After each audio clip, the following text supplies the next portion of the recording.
एक आदमी अपने दफ्तर से थका हारा पूरा दिन काम करने के बाद घर लौट रहा था।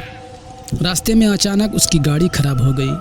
रात काफ़ी हो चुकी थी, एकदम घना अंधेरा था। उसका मोबाइल भी स्विच ऑफ हो चुका था।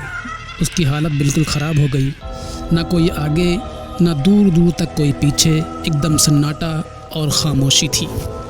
उसको कुछ समझ में नहीं आ रहा था। मजबूर होकर उसने अपनी गाड़ी साइड में लगा दी और लिफ्ट के लिए किसी दूसरी गाड़ी का इंतज़ार करने लगा।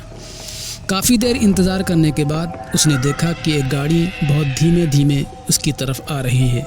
उसे आता देख उसकी जान में जान आई और वो मन ही मन खुश हो गया। उसने गाड़ी को रोकने के लिए हाथ दिया, लेकिन गाड़ी कुछ कदम पहले ही रुक गई।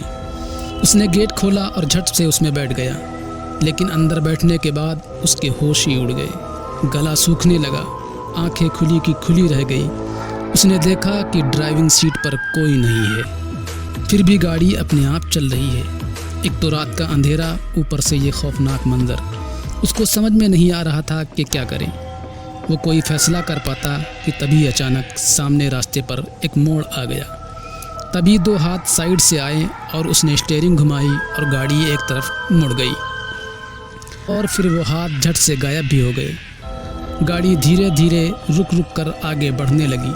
तभी उसे सामने एक पेट्रोल पंप नज़र आया। गाड़ी वहाँ जाकर रुक गई। उस आदमी ने राहत की सांस ली और तुरंत गाड़ी से उतर गया।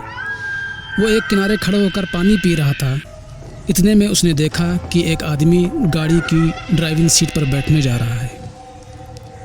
वो दौड़ते हुए उसके पास पहुंचा और उसने कहा, रुको रुको, इस गाड़ी में बिल्कुल मत बैठना।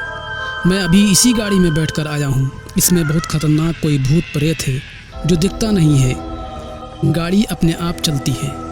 ये बात सुनते ही उस आदमी ने उसके गाल पर झन्नाटेदार थप्पड़ मारा और कहा, अबे साले, तू कब बैठा इसमें?